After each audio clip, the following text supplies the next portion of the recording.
अध्याय 12 फलश्रुती. कर्तव्यपूर्तीसाठी केलेले प्रयत्न सफल होतील. अध्याय 12 नरहरींचा गृहत्याग. काशी क्षेत्री संन्यास ग्रहण. श्री गणेशाय नमः. सिद्धयोगी म्हणाले, नामधारक मातोश्रींनी श्रीहरींना संन्यास घेऊ नका असे सांगितले, पण ते म्हणाले, आई तुम्ही मला थांबायला सांगता, पण आयुष्याचा काय भरवसा, देह अनित्य आहे. म्हणून जोपर्यंत हा क्षणभंगूर देह साथ देत आहे तोपर्यंत धर्माने वागून पुण्यकर्मे करणे हे प्रत्येक मनुष्याचे आद्य कर्तव्य आहे. ज्याने मृत्यूला जिंकले आहे त्याने तुमचा उपदेश मानावा. सूर्य उगवतो आणि मावळतो त्याप्रमाणे आयुष्य क्षणक्षणी संपून जात असते. मनुष्य अल्पायुष्यी आहे, त्याचा देहही स्थिर नाही. जन्म, यौवन, प्रौढत्व, वार्धक्य, मृत्यू या त्याच्या सतत बदलत जाणाऱ्या अवस्था आहेत. सागराकडे धावणारी नदी पर्वताकडे परतून जात नाही, त्याप्रमाणे सरलेले आयुष्य परत मिळत नाही. म्हणून आयुष्य किती मूल्यवान आहे हे ओळखून वेळीच सावध व्हावे आणि प्रत्येक दिवस पुण्यकर्मांनी सार्थकी लावावा. जे लोक जीवित्वाचे मोल जाणत नाहीत ते प्रपंचालाच सर्वस्व मानतात, ते पशुच होत. पण ज्याला आत्मप्राप्ती अर्थात अमरत्व प्राप्त करायचे आहे त्याने अविलंब प्रयत्नरत व्हावे, वेळीच परमार्थ साधन करावे आणि स्वहित साधावे. मी तेच करणार आहे, म्हणून मला अडवू नका.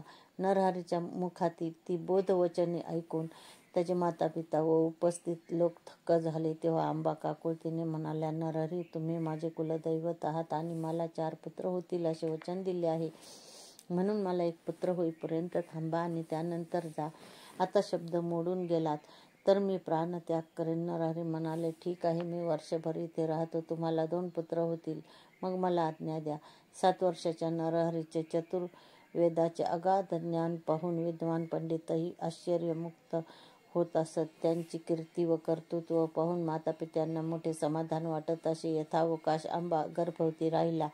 त्यांना जुळे पुत्र झाले. वर्ष पूर्ण होताच नरहरी त्यांना म्हणाले, आई तुमच्या इच्छेनुसार मी वर्षभर इथे राहिलो. तुम्हाला आणखी 2 पुत्र झाले.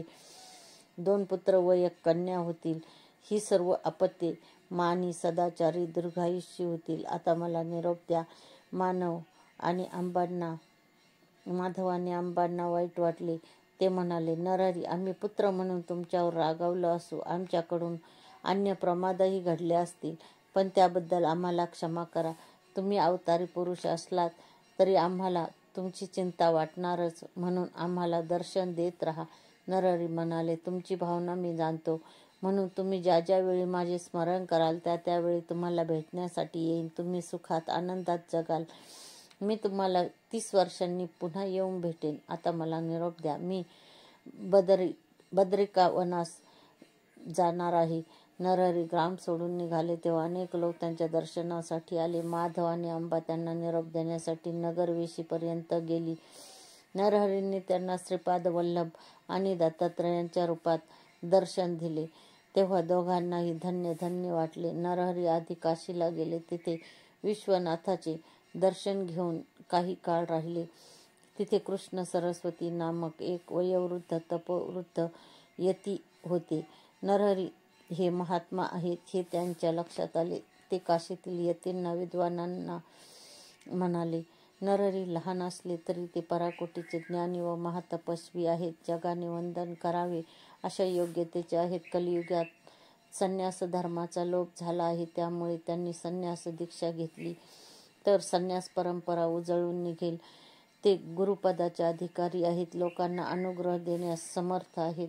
ते लोकांना पावन करतील आणि पाखंड्यांची तोंडे बंद करतील. हा विचार सर्वांना पटला. मग काशीतील शास्त्री पंडित तपस्वी यती यांनी नरहरींची भेट घेतली आणि म्हणाले, सध्या संन्यास घेणे निषिद्ध मानतात.